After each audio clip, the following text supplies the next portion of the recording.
So let's back to the meat of stuff.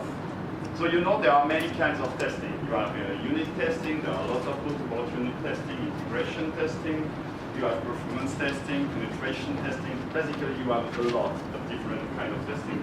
At some point I stumbled upon a page that listed like 100 of kind of testing. So you have many different ways. However, their only goal is to check that the production code is relevant. To check that it works like intended. But the problem is nobody cares. No one cares about your tests.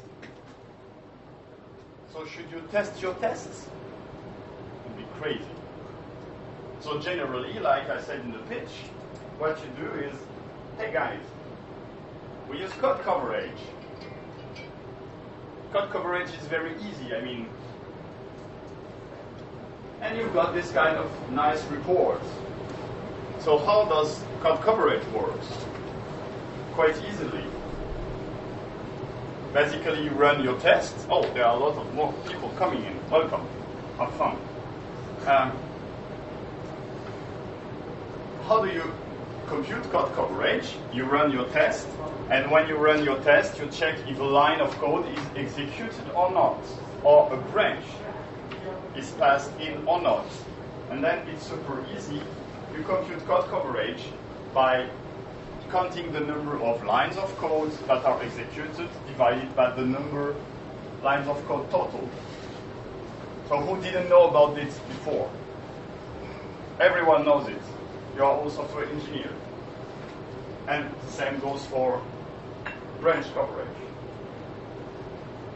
And of course, in Java, because I'm a Java developer, sorry for that, and not JavaScript, just Java, you have a lot of tools to do that provided out of the box. You've got Clover, you've got Cobertura, you've got Jacoco, you've got a lot. So it's super easy to compute code coverage. And when you've got some super famous people who say, hey, what's the limit? What's the objective of code coverage? Then famous people who don't work in project anymore say 100%. And it makes sense, you know, because, yeah, if you write a line of code, you should be able to test it. So it makes sense. So let's aim for 100% code coverage. Who here has 100% code coverage on this project? Hey guys, he said it. Bob Martin, Uncle Bob said it. So you should do that. So here, who here has more than 80%? Good. More than 60. That's a little less good. More than 40. Okay. More than 20. You are brave. Yes, 60% more than 20%, right? No, it's more than 20 and less than 40. And who here doesn't measure code coverage at all? Interesting. We should talk afterwards. And I implemented. Who here is not a Java developer? Okay, nearly everyone. Who here cannot understand what is written here? Yeah, okay. Thank you. So yeah, I recreated a math method, and I created a method add, and I just tried. And I do a test like that, and I say that the sum should be 2, right? No, oh, I didn't do it. I didn't write the test that the sum should be 2, but I forgot the assert. Too bad, because I have 100% code coverage. I have 100% code coverage, so I followed Bob Martin's guideline. And what did I achieve? Nothing. Code coverage is the biggest piece of bullshit that was ever invented. The only quality of code coverage is that even manager can understand it. It's easy to compute, and manager have a metric, and they're happy, they can follow the metric. They don't understand what it means, but they can follow the progression of the metric. So any metric, you know, I'm working in this industry since 15 years, and any metric that management gives you can be gamed. It can be gamed on purpose. It can be gamed like implicitly for any reason, but anything can be gamed.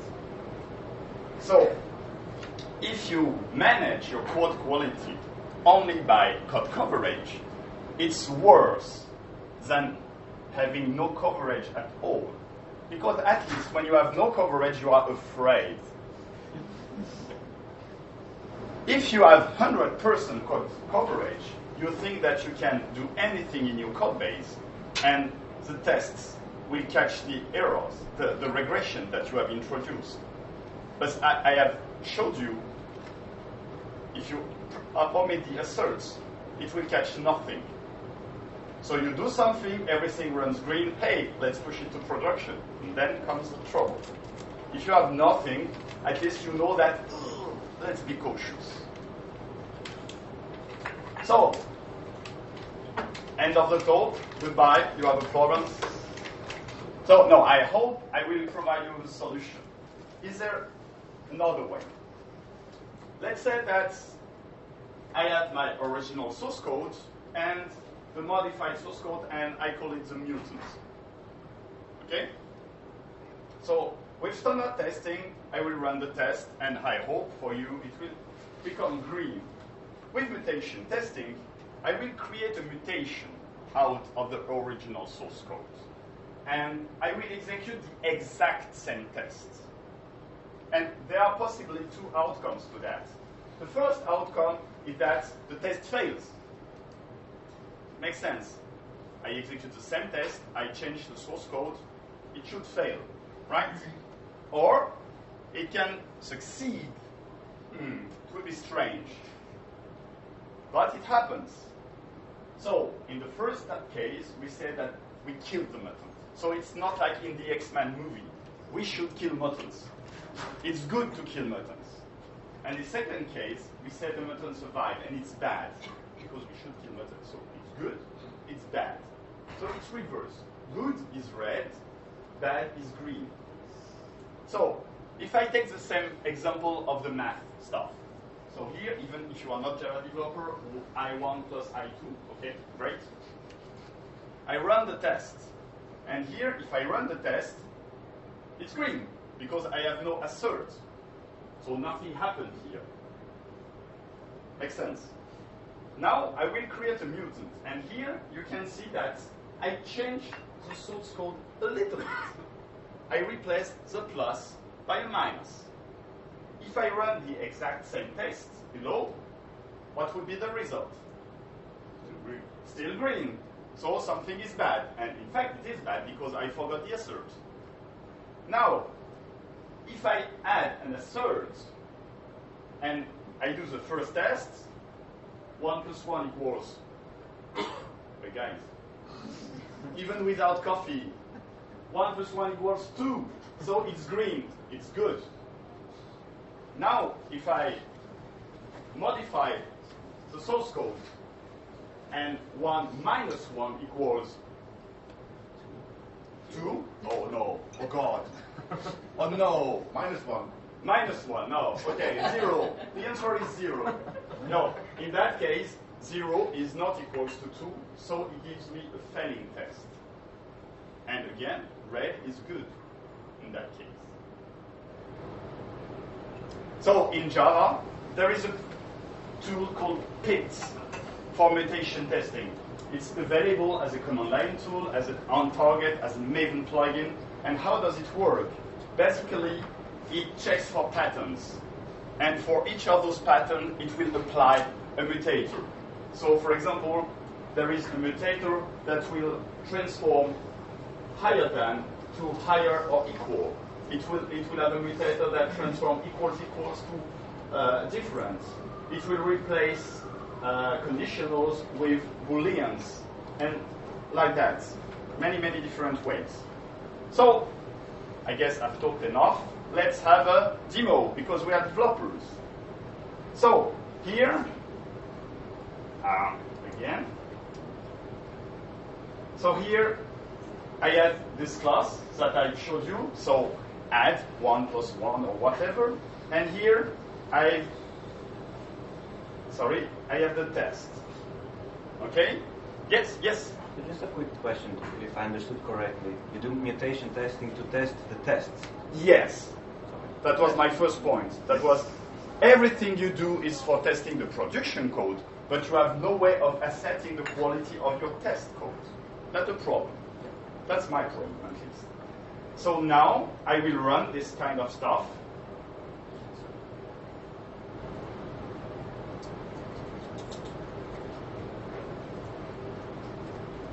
Don't worry if you don't see everything for those who are in the bottom, ambient test. And I will test the stuff. So it will do blah, blah, blah. So don't worry if you're not a Java developer. The important part is there. And here you can have the pitch reports.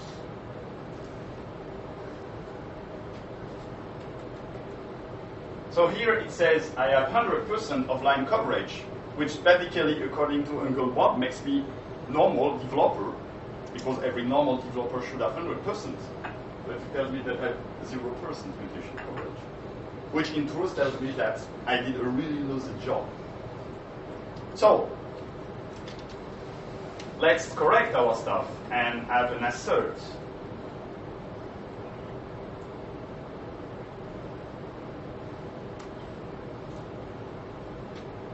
And if I do it again,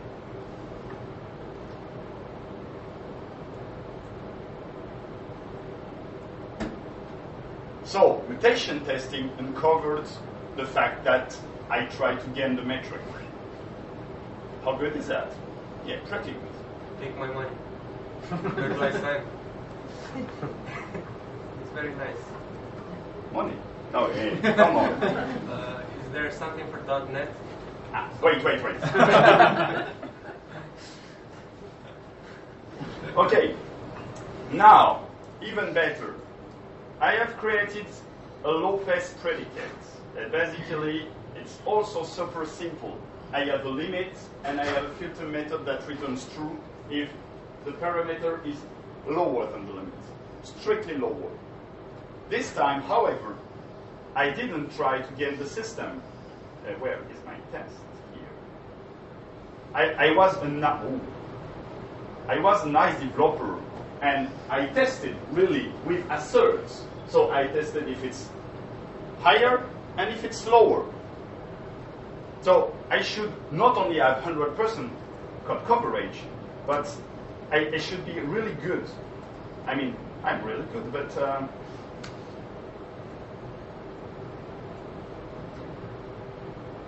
and now let's check the results.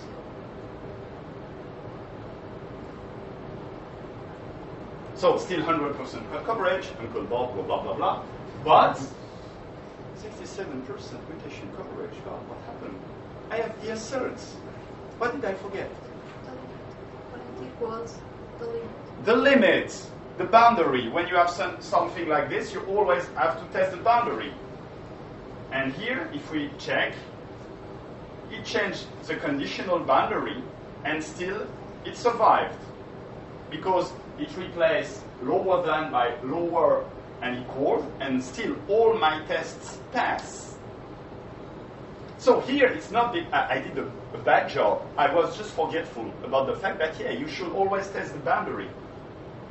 So let's add such test. Please.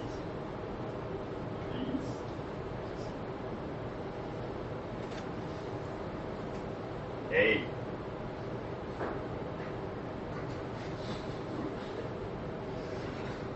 Someone playing with my keyboard. Come on, Pete. Oh no, I know what happens. Okay. Should return false when equals limit.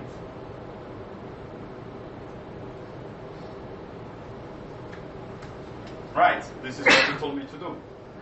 Let's see if it will work. ambient test.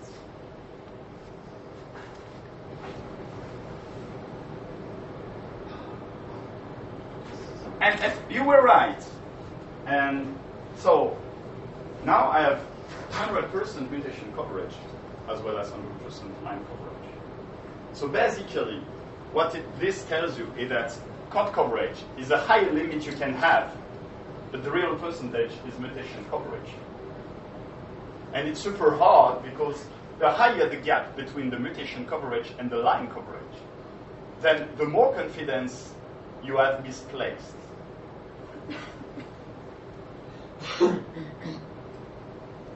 However, there is a problem with mutation testing. Yeah, there is no silver bullet. Basically, it's super slow. It's really slow. Like, I did it on a sample project, which was not too big and not too small, and just to test. So if I run just the tests themselves, so I forget about the compilation, the copy and stuff, just the execution of the test takes me about 2 seconds. And if I run the mutation coverage, it takes me like 50 seconds on my machine. So this is not real high performance metrics, but just to check.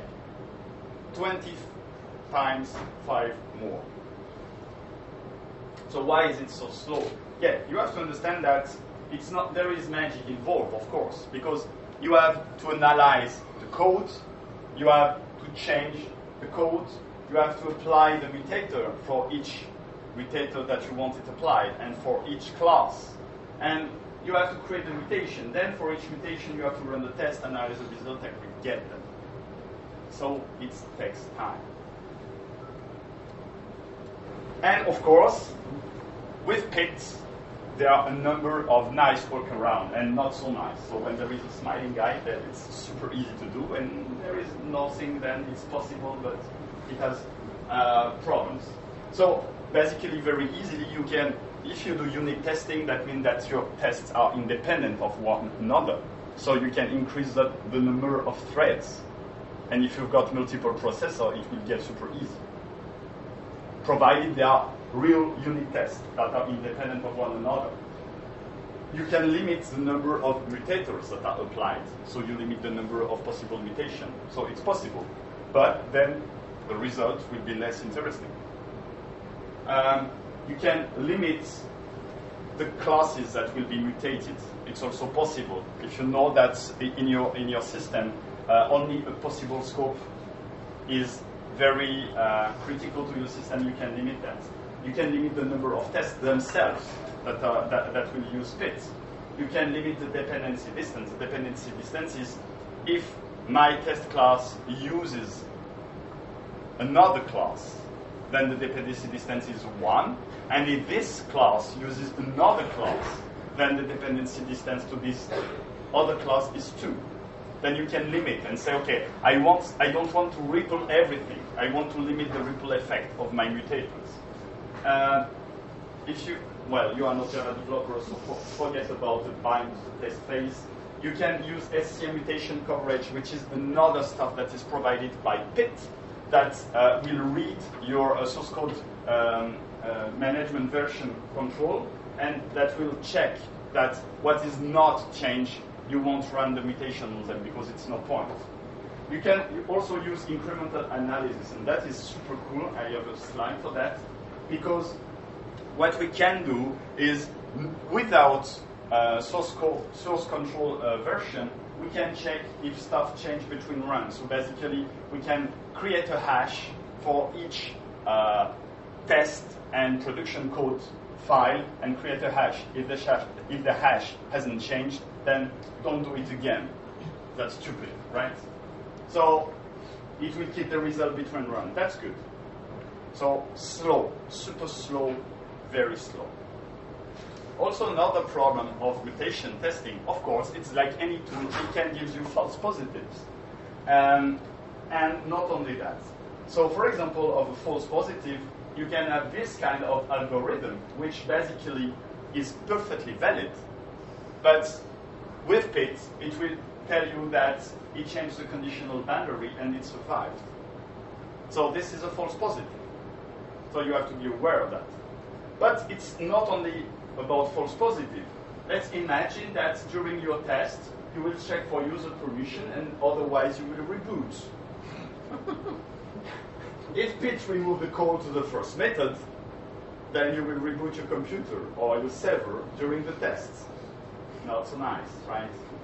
So this is a super use case to exclude this class from mutation testing. Do you do that with annotations? No, you. Metadata. No, I use Maven, so you can tell Maven, exclude this class. This is super easy to do. If you're a Java developer. No, it's only about the two right now. So, about the whole stuff. We are, and I'm sorry for the girls in the room, we are in a male-dominated industry. So, mostly, we like to have a bigger than your neighbor. So what, yeah, I'm sorry about that, but that's true.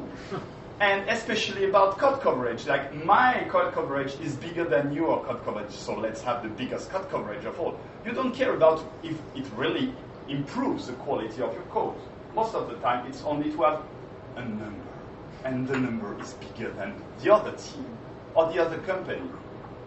No, you don't test to have the highest code coverage, I'm sorry. You test because it saves money in the long run. Because your experience or other people's experience taught you that hey, if you don't do tests, if you don't do automated tests, then after some time during maintenance, it will take you more time, hence more money. And that is super, super important that you remember why you do things. You don't do tests to please your managers. Basically, they have no clue about what you're doing. They are just interested in numbers. What is behind the number? They could be the number of people, the number of trucks. They don't care. It's a number. And they have to comply to those numbers. You are not there to please your manager. You are there to be a nice, a good, professional software engineer. So you do testing for the good reason, not because it was told to you, because you know why you do it. So you should first test what is business critical and what is complex. Because those are the two most important areas where tests are really, really, really necessary. The rest is bonus. If you have time, if you can have a trade-off, everything. But don't do tests because you have been taught to do so. Do tests because they are meaningful. Because you can do tests and remove the asserts. And you complied with the stupid policy. But it's useless. Okay, and now it's time for some questions. If you are a Java developer, or if you want to learn some super simple Java, you can check out the code on GitHub, you can follow my blog, you can follow me on Twitter, you can buy my latest book about integration testing.